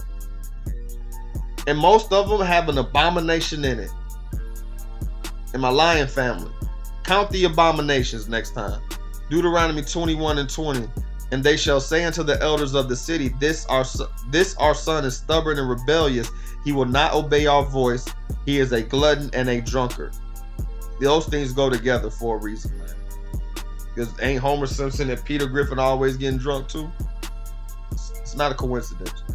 But not being racist here, I'm just going to point out the stats, family. This is something I've seen years and years ago, and it's just been a crazy learning thing that I've been looking at. But these Asian diets, you see this video here, I'm going to show with these worms coming out of these people's skin. This guy, this Asian brother, these worms coming out of his skin. These are some of the worms we talked about earlier. You just fast forward it, this is going to make you queasy.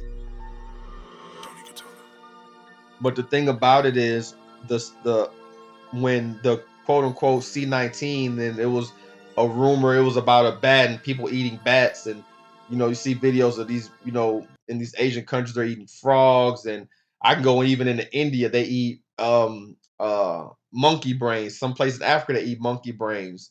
Like people talking about every creature is good, so y'all go to these lands, you got to receive it with Thanksgiving, just like you receive that Pope sandwich. Go eat them fried monkey brains with some fries or whatever they eat it with.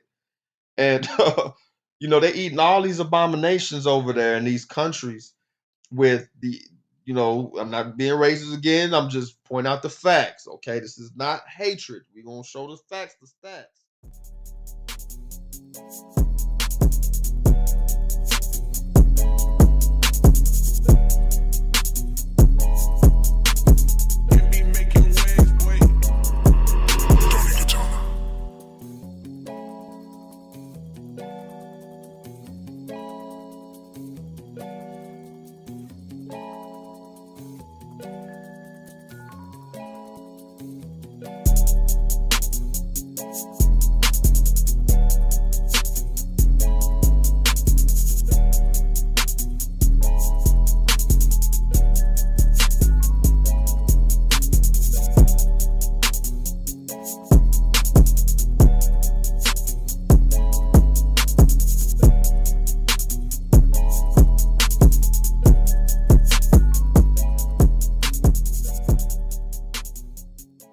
All these abominations over there in these countries with the, I'm not being racist again. I'm just pointing out the facts. Okay, this is not hatred. We're gonna show the facts, the stats.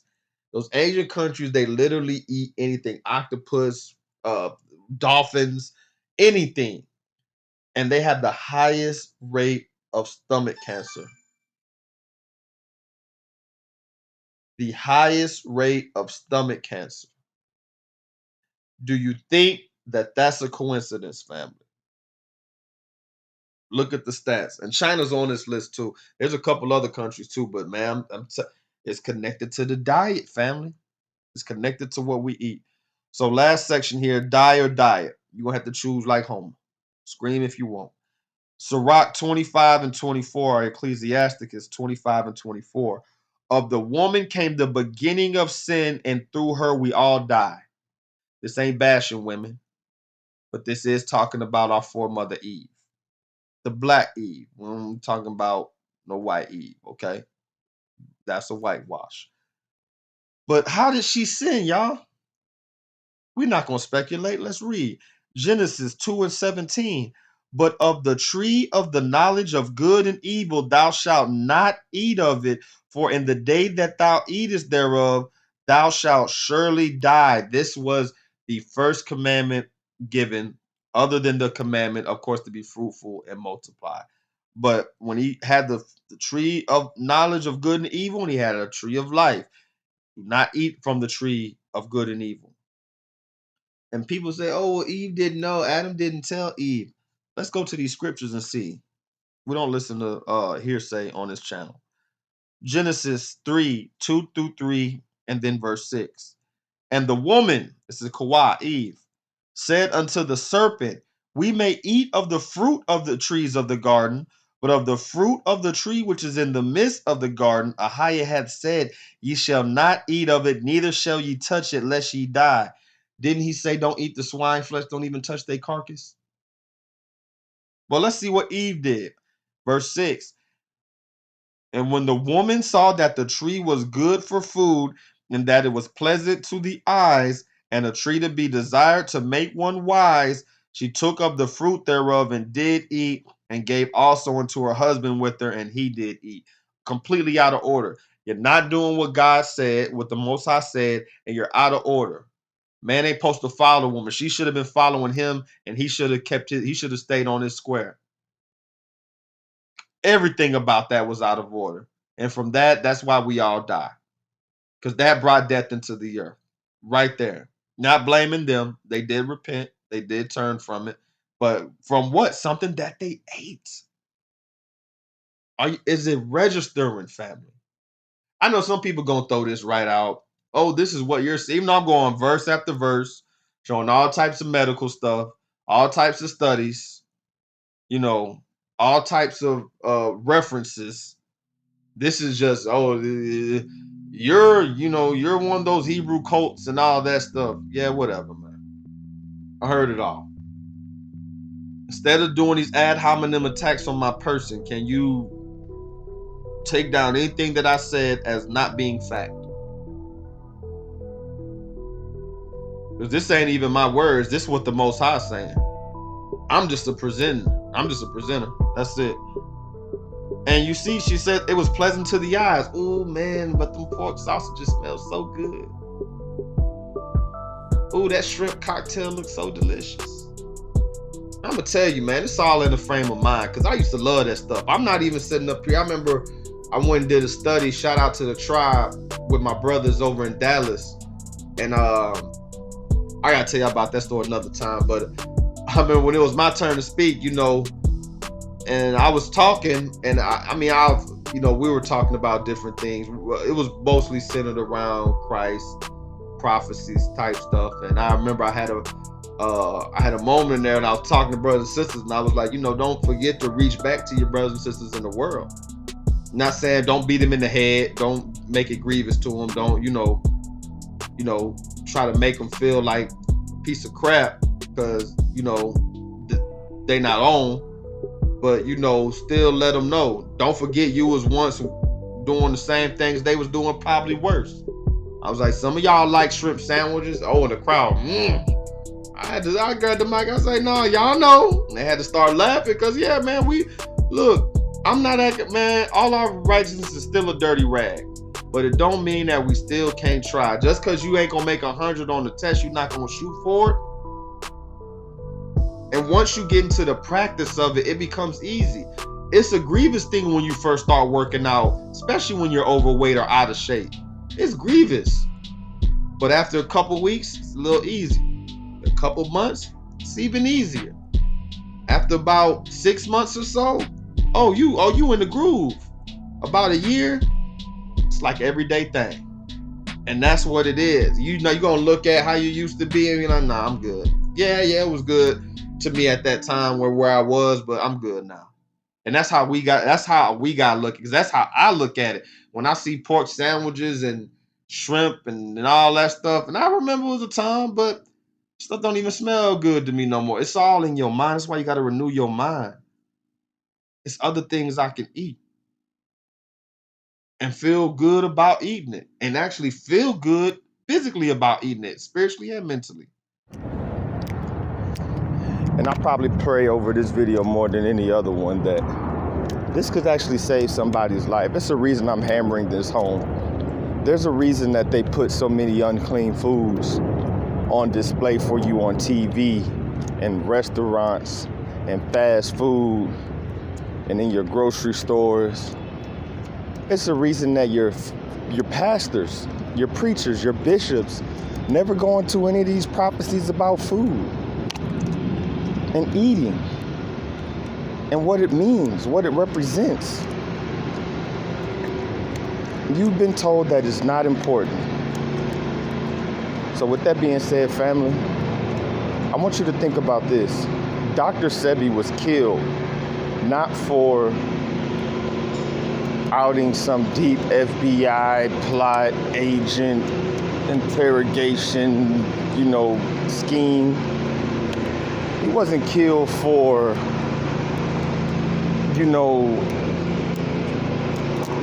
exposing the banking system and numbers and how they keep people poor. He was killed just for getting people healthy and dealing with their diets, family. They killed this man. This is the dangerous work that we do, that I do, that you all do if you're doing the work. This is dangerous work, family. And I need people to really understand that. If it wasn't important, they wouldn't try to silence it the way that they do. They wouldn't take these measures to make sure that this doesn't get out. But you got to make your own decisions. You're going to be disciplined or follow your own intuition. But let's get to Philippians. I know a lot of this is for you brothers and sisters gonna, listen to this while you frying a pork chop. I hope you repent. Philippians 3:19, whose end is destruction, whose God is their belly. Your God is your belly. Whatever your belly, ooh, yeah, I know. I have people, and I just be looking at it. Yeah, I know what you said, right? Ooh, I remember my dad used to fry that rabbit. Like, what? You want to eat Bugs Bunny? All this other meat, you don't want no lamb, no deer, beef, no quail, nothing? Okay. Whose glory is their shame. What you're glorying in, you should be shameful of. And who mind earthly things. Because I guarantee if they deep into their God being their belly and all that, they mind is only on earthly things. They'll talk to you for hours about what Ray J said last night, or Kanye and Kim and all this, but they can't tell you what our people was doing before slavery. They don't care. They don't care what our people was doing after slavery or even during slavery. They care about who popping up at the club, who on TMZ last week. You dig what I'm saying? But these are the details we're going to continue to uncover, family. Y'all stay with me. Much love to y'all. Shalom, family.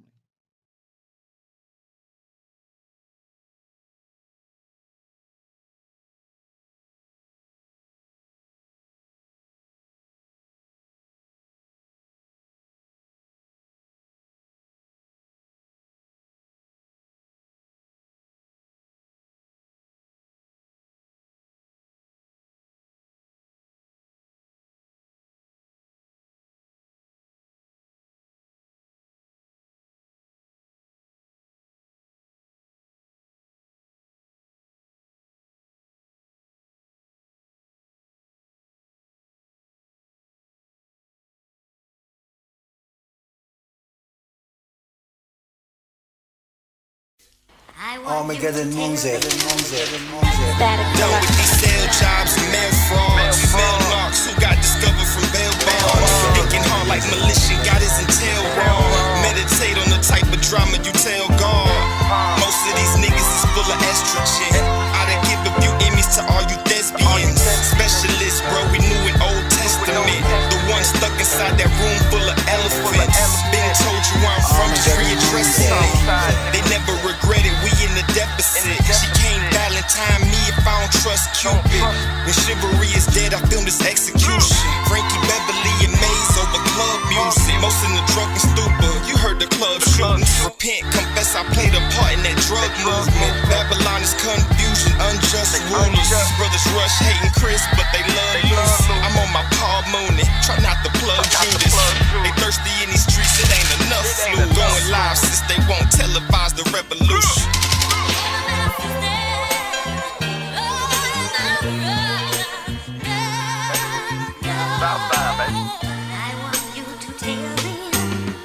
Black label to the tribe, my urban faculty.